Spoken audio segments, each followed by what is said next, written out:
Let us discuss today about a concept called risk-benefit ratio of treatment of abdominal cancers. अब इसका मतलब क्या है? अब आप देखिए, इसको अपने किसी और तरीके से समझने की कोशिश करता हूँ।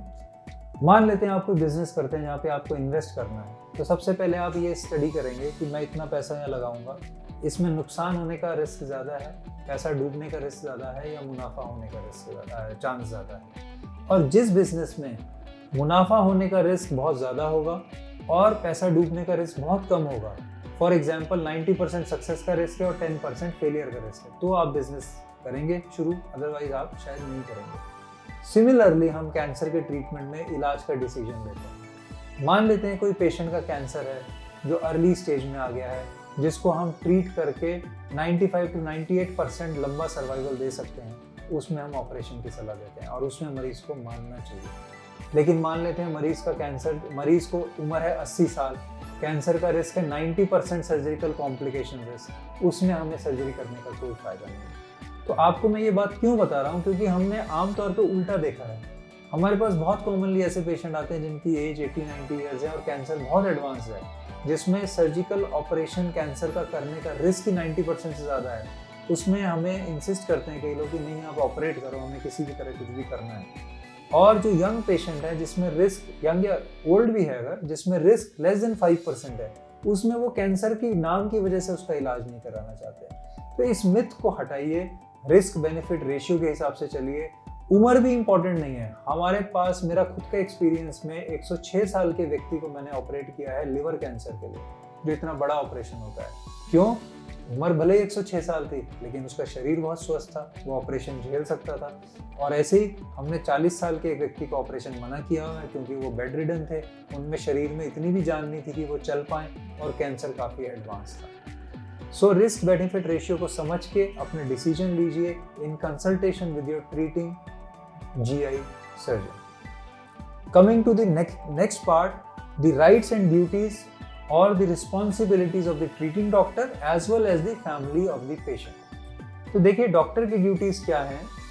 सबसे पहले बीमारी का सही समय पे बिना टाइम वेस्ट किए प्रॉपर डायग्नोसिस करना, उस डायग्नोसिस के हिसाब से उसको इलाज के लिए मरीज को और उसकी फैमिली को गाइड करना, जो हमारे केस में ऑपरेशन से संबंधित है।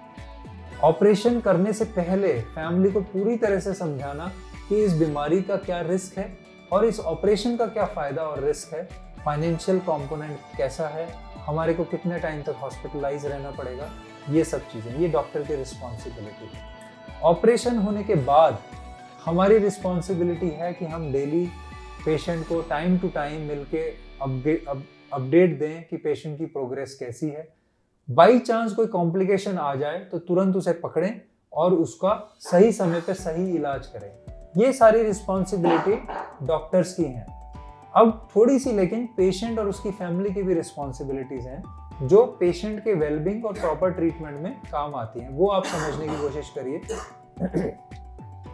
पेशेंट की और उसकी फैमिली की रिस्पॉन्सिबिलिटीज क्या है कि कभी भी ऐसा डॉक्टर या ऐसा इलाज ढूंढने की कोशिश नहीं करिए जिसमें कि आप सोचते हैं कि उसमें 0% कॉम्प्लिकेशन का रिस्क है। ऐसा इम्पॉसिबल है।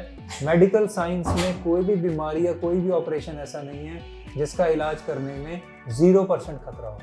कुछ ना कुछ मिनिमम रिस्क उठाना ही पड़ेगा। दूसरी बात, इस बात को समझने के बाद, कोई कॉम्प्लिकेशन होने के बाद उसको एक्सेप्ट करने की कोशिश करिए। उसको एक्सेप्ट ना करने से डॉक्टर्स और टीम उसका सही समय पे इलाज नहीं कर पाते क्योंकि उन्हें समय पे कंसेंट नहीं मिल पाता। कई सारे ऐसे प्रॉब्लम्स होते हैं। और तीसरी बात, आपका ये राइट है कि आप डॉक्टर से समरी मांगिए, वो समरी दूसरे डॉक्टर के पास ले जाएं और उससे समझने की कोशिश करिए अगर आप प्राइमरी कंसल्टेंट के ट्रीटमेंट से सेटिस्फाइड नहीं हैं। और आपका एक और राइट है कि आप किसी भी समय अपने मरीज का ट्रीटमेंट का डॉक्टर चेंज कर सकते हैं अपने डॉक्टर को बताते। सो इन सब चीज़ों का ध्यान रखिए और प्रॉपर ट्रीटमेंट, ये सब ध्यान रखने से आपको और डॉक्टर की टीम को, दोनों को, पेशेंट को ठीक करने में मदद मिलती है। Thank you very much.